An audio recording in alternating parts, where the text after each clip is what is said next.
When you first start to think of the health of your body, your first thought might not go to your gut, but your gastrointestinal tract is now considered one of the most complex microbial ecosystems on Earth. And the health of your gut can affect much more than you would ever believe. I'm Jacqueline Betterton, and today on In the Know, we'll meet registered acupuncturist and holistic nutritionist Rita Mustafa.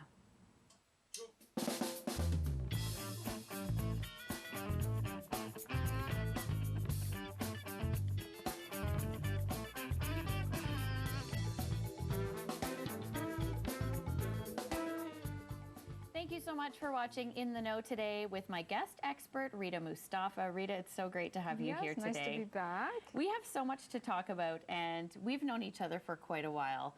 You've been a wonderful guest expert here on In the Know before, and as well on our other show, Daytime. And when it comes to talking about health and the holistic side of health, you are a wealth of knowledge. So thanks for coming in today. No, thank you for having me. And today's show topic is really a good one. I mean, it's not something that a lot of people think of immediately when they think of the health of your overall body, but how important is the gut to the rest of the body? Well, the gut it really is what houses most of our immune system. So regardless of what's happening in the body, so whether someone has allergies or arthritis, whatever that may be, you really have to focus on the gut, because unless you fix that immune system, a lot of the issues are not going to take care of themselves. Okay, so basically the health of the gut can really impact the way your body functions, Absolutely. whether it be functioning in a positive or a negative way. That's right, yeah. Okay, so one of the interesting things about gut health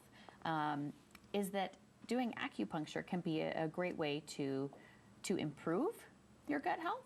Yeah, we can use acupuncture to stimulate the immune system. We can use acupuncture to help with digestive issues, whatever that may be. So whether we're talking about constipation or diarrhea or even acid reflux. Wow. Yeah, so there's lots of things that we can use acupuncture for. And for those who don't know, maybe you've never seen acupuncture happen or have it done to yourself, but can you explain what exactly this modality is and how it helps? So acupuncture is a form of Chinese medicine, and it's been around, well, thousands of years, really. And it's stood the test of time, so that's why it's still with us today. It's a very effective tool.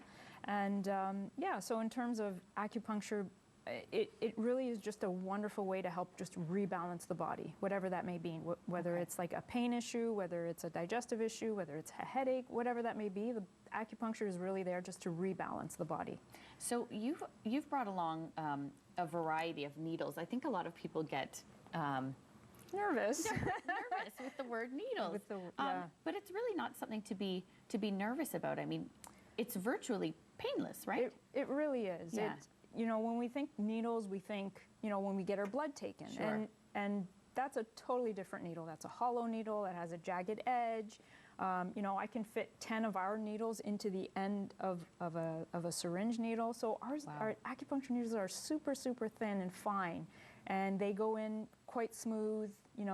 There's really no blood when we even take the needle out of the body. So it's really just a quick, painless process, really. Now, before we show that process, we wanted to talk about the acupuncture points, because a lot of people don't realize that there's how many? Hundreds There's of hundreds. points. There's 361 main acupuncture points, and then over the years there's additional or extra acupuncture points that have been included in that list. But wow. Yeah. And this diagram just shows you, I mean, the front and the back of a body. The points are literally everywhere, from the top of your head to the bottom of your toes. That's right. And they're broken up into what we call meridians or pathways. And so, there's 12 main pathways, and when we're deciding where to put needles in the body, it really just depends on what meridians do I think are being compromised. So where's the blockage? So think of it like a highway, right? So if there's an accident or there's a lane closure on the highway, there's congestion. Right. So same thing in the meridian. If there's something blocking it, whether it's pain or maybe it's just poor diet or whatever it may be that's causing that blockage in that meridian, we need to clear it. And when we put the needles into that meridian, it helps to move the energy along, so it's no longer stuck. So we are going to show everybody how pain-free it can be. Yeah. And you're going to do a I'm just going to do a point or an acupuncture point That's on right. my arm. So this is a large intestine point, and sometimes it's sore if you're, especially on the computer, but this is the point there. And I'll just, Do you touch the skin to tell if that's an area of concern? sometimes, yes. So if sometimes it's just confirmation for me that I'm in the right area, right? So today I'm just doing this to more as a demonstration, but so yeah, so we wipe the area clean, of course, and then so actually I should show the needle. It's Jacqueline's arm, but the needle size just depends on what area I'm working on, right? So in this area, I'm just going to use a 1/2-inch needle, and we just, that's it. And Do we a just little put tap, and there it is. There it is. And that was painless. So this is the large intestine. What would this needle be doing to help my body right now? So this is a point that I might use, even though it's a large intestine, doesn't necessarily mean it's working for the large intestine. This is just the meridian. So if someone had carpal tunnel as an example, or elbow pain from whatever, golfer's elbow or tennis elbow, whatever that may be. So that might be a point that would be tender for that person, and this would just be a point that I would use to help relax my that arm. Can I? Yeah. Okay, Yeah. good. I'll just leave that in for the next minute and a half. Before we leave, yes. So when it comes to gut health, I mean, we're talking about how to improve your gut health. How can acupuncture help that, and what points of the body do you normally focus on for that? So gut health, we again think constipation or acid reflux.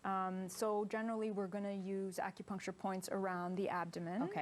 For that point. If it's stomach, obviously I'll do much more on the upper, near the stomach area, of course.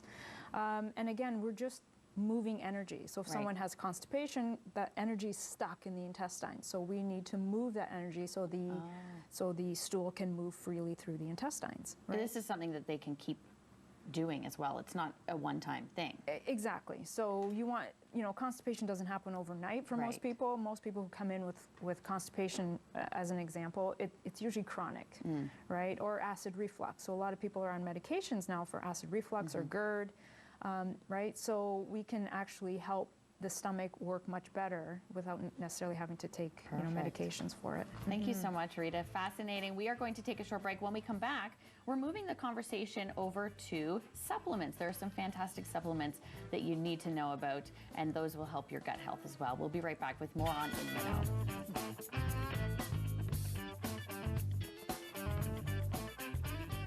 Welcome back to In the Know with my guest today, registered acupuncturist and holistic nutritionist, Rita Mustafa. Rita, we just talked about acupuncture and how acupuncture can be another holistic way to treat the gut and improve gut health. That's right. Another fantastic way is to look into supplements that may be beneficial, and supplements can also be overwhelming because there are There's many. so many of them. When That's right. someone comes to see you and you do identify the gut as an area of concern, how do you then figure out the course of treatment? Well, and it's going to be different for everyone. So we'll continue with the constipation example. So if someone's coming in with constipation, well, my role is really to figure out, okay, why is there constipation? Is it a food sensitivity? It could even be like candida or a bacteria or even a parasite, right? So there's many different things that I need to look at. Maybe they just don't eat enough fiber or drink enough water. Right? It could be as simple as that. So I really do need to assess like what's really their lifestyle and what could be causing it. And so then from that point, I'll pick and choose what supplements I think would benefit them. And so basically it's not treat everyone the same for the same problem. No, I wish it were that easy, right? Everyone come in, here's what you need, and that would be quite problem easy. Solved. But that's right. But and that's why there's so many supplements out there, because there's so many things that we could address. So let's talk about probiotics. This is actually something that I hear a lot about as a mother, because babies and children seem to need a lot of probiotics when they're having digestive issues. Adults are the same, aren't they? Just the same, that's right. So probiotics are basically healthy, good bacteria. And in our body, we have both good and bad bacteria, but we want more good guys and less of the bad guys, right? So there's many things that can deplete those good guys or the good bacteria. So, just one round of antibiotics is enough to destroy the good bacteria in your gut. You know, maybe just a poor diet. Maybe you eat a lot of refined sugars or refined white foods. So there's, you know, there's some reasons why you could have less good enzyme, or not enzymes, but probiotics. Okay. So supplementing is a wonderful way just to make sure you always have good bacteria there, crowding out the bad guys. Okay, so you do want both, as you said, but we want to have more good. You want more good. That's right. So I was going to say, can we get that through foods like yogurt or other things? So yeah, so yogurt does have probiotics in it. The problem I'm having with yogurt is that it's a dairy product, and dairy is a very common food sensitivity for most people. So if we go back to that constipation example, most people have a sensitivity to dairy, and that's what's causing them constipation. So they're thinking they're doing themselves a good thing by doing yogurt every day because it has the probiotic, but actually they're probably not. Right. So the example you have over there, that's can you point that out? This one that's here. a powdered probiotic this that is you a can powder. take easily. Yeah, so you can mix it into water or juice. Very easy to get into adults, but also children, right? So if you have an infant, you can just put it right into their mouth. You can put it in their bottle if they're bottle fed. Yeah. Wow. And that will just keep that kind of colony That's going. right, the good bacteria. You want that good bacteria. We also want that for the immune system. Exactly. Yes, Okay, keeps perfect. our immune system very happy. We also have enzymes. Is enzyme something we have? Yeah, so our body actually makes enzymes. That's what the role of our pancreas, one of its roles anyways, is to create enzymes, which enzymes are basically catalysts. They help us break down our food further into smaller segments so that our body can actually utilize the nutrients that we're eating. Right. Over the years, we tend to make less and less enzymes, and so digestion becomes a problem later on in life for most people. And so you can actually supplement, and I've got, I think I've got three different supplements there. Right here. Yep. Just different examples. You know, some will help you digest gluten, as an example. Some people might have a harder time digesting gluten products. Some people just need an overall basic enzyme to help us just digest our food in general. Wow. Yeah, and especially if you eat cooked foods lack enzymes. And so when the more we eat cooked foods, the more we deplete our enzyme reserves in our body. So it's actually very important to be supplementing with an enzyme. I had no idea about the cooked foods. So raw is definitely best in terms of digestion. That's right, yeah. Okay, fantastic. Fiber is, well, we do hear a lot about fiber. We all know the importance. But the fact is, everybody thinks they're getting enough. But you may be severely lacking in this area. That's right, yeah. So, you know, we need anywhere from 25, 35 up to 50 grams of fiber a day. And if you're just having, you know, one serving of fiber, let's say in an oatmeal in the morning, that's probably not sufficient. Yeah. So, you know, we'll talk about food in a little bit, but, you know, this is where our whole grains and fruits and our veggies and legumes and nuts and seeds, those all play a part in making sure we have enough good fiber to... So if you're not having enough, you can obviously get a certain amount within your diet, but adding a supplement can be... Sure, you can do psyllium, you can do flax seeds, you can do hemp seeds, you can do chia seeds. These are all great, simple ways to add fiber into the diet, yeah. We have to talk about magnesium, because magnesium is something that, well, I had never really heard too much about it a couple of years ago, but is it a mineral? Yes, that we're all severely depleted in? So magnesium is probably one of the most common depleted minerals from our body, and that can happen because of just general stress. Stress can deplete magnesium. You know, if you drink coffee is a diuretic, which will drain minerals from your body, especially magnesium, but also calcium and other minerals. You know, even alcohol, but you know. In general, magnesium is a very great way to help relax all muscles in the body. Right? And this is a great supplement. And that one is a really nice one. It's a powder, and you just make it into a tea, and you can drink it warm or cold, but it needs to be dissolved in hot water first. And then, so you can use it. Some people, I'll go back to that constipation to help relax the intestinal tract, the muscles around the intestinal tract. So. It can help with constipation, but it also can help with sleep and relaxation, just in general, relaxing all muscles. That's great. Yeah. This is a great one. I take this every night. Oh, good. Yes. I take it half an hour before going to sleep, and I drink it as a tea, and it works wonders. Yeah. And the sleep is important for reducing stress and that's right. That's when our health. body's healing. Right. So our body heals while we sleep. Right. And if we're not getting a good sleep. And before we go really quickly, antiparasitics, what's that? So I was mentioning we have bacteria in our guts. Well, we also have a certain amount of parasites and things like that in our system, but it's that overgrowth that we want to take care of. Okay, perfect. So for more information, people can come and meet you, Rita. You can go to the website for more details. And when we come back, we're switching to gut health and healthy foods that you can easily incorporate to improve the health of your gut. We'll be right back with more on In the Know.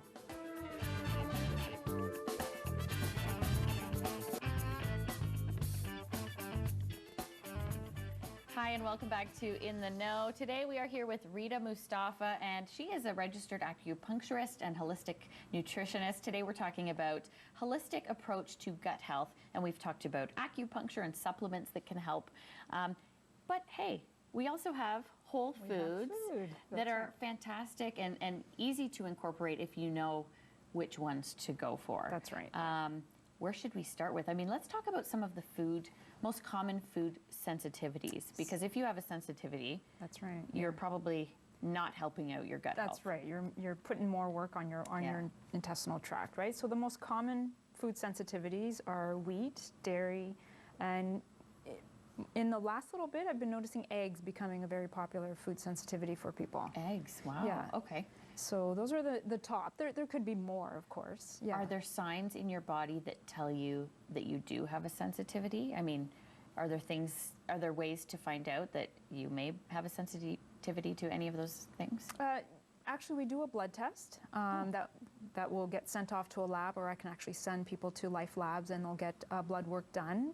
And we can find out, they'll test 96 different foods, so we can actually find out based on your system what you're actually sensitive to. Are there other signs in the body? Like I've heard sometimes eczema. Yeah, so they're all so different, and that's why it's so difficult to say, well, you have a sensitivity, because someone may come in with just headaches. And you may do things, might do some acupuncture to help relax the muscles, and we might do some magnesium that we talked about earlier. But if there's a food sensitivity and that's how the body's showing that person is through headaches, sometimes we'll miss it, or it's not that obvious that it's a food sensitivity. So that's where that testing can come in to play. Very good. So let's talk about some of the alternatives to dairy. Yes. Because dairy it seems like one of the most common food sensitivities. It is, yeah.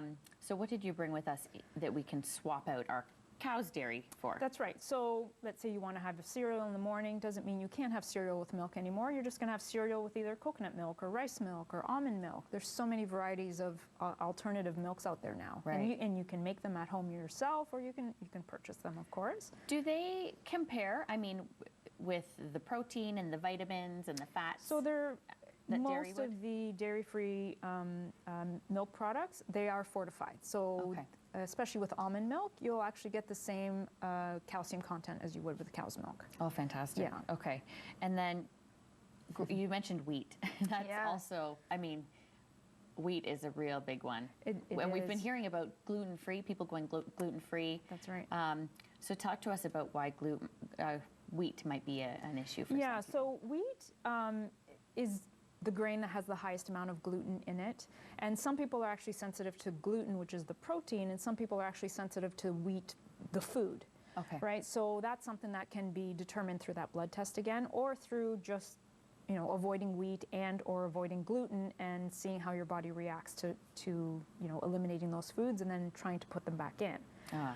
So that's how we do that. So yeah, with wheat-free, again, there's so many options now. You can get wheat-free breads and pizzas and pastas, and it's just, there's a good selection out there now. So, people shouldn't feel like they're being, punished for not being able to eat wheat, right? They can still enjoy all those great foods. Yes, that's right. And so what are the things to look for when you're looking for a product that does not have wheat?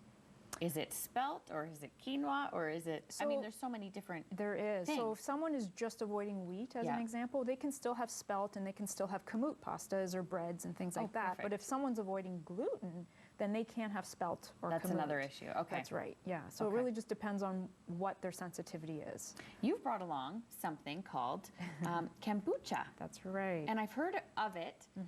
I know it's good for you, and it's good for your your sort of gut, right? That's right. Your So- digestive health. Yeah, so What is it? we were talking earlier about probiotics or good bacteria. Well, this is another way to help put good bacteria into the intestinal tract or into your system. Right. And it's actually a really nice drink. It's an effervescent, so it's a fizzy type of a drink, and it's slightly sweet. And they come in different flavors. So I brought some for you if you want to try. Sure. And I love how it's called live. I mean, this is really like This is a live food. That's right. live food. Yes, and you'll actually see, depending on which drink that you buy, you'll actually see the SCOBY or the bacteria, if you will, that The SCOBY. creates. Yes. So you you can are see. going to. Oh, Oh. you were going to let me have a little sip. Yeah, I'll let you try And it. it is fizzy, isn't it? Yes. You can drink this any time of day, Any with a time of meal day. or without. Mm-hmm. Oh, it's nice. It's actually a very nice drink. So It's you can even delicious. replace your sodas with something like this. I'm not quite sure what I was expecting, but it wasn't this delicious drink. Mm-hmm. Fantastic. Very good. Yes. So it's that's another way to incorporate the probiotics. Oh, I love that. another easy way to get to Fantastic. incorporate that. We also wanted to quickly mention quinoa, and we have. Oh, is this omega? So What's this? these are examples of fiber. We were talking about fiber earlier and how to get them into your diet. So quinoa is a gluten-free grain that you can incorporate into your diet, and it also has fiber. Same with legumes, right? So Right. lentils, things like that. Those are another great way to get your fiber in, Fantastic. which of course is going to help with your digestive system, right? It's pretty amazing. I mean, it seems like the body, really, the health of your body, a lot of it can start from within. That's right. And you can Yeah. find out a lot about your body That's and how right. it's functioning through your gut, That's right? very true. Yeah. You have 2 beautiful cookbooks, and they're available in York Region. What do they focus on, and what can people learn from them?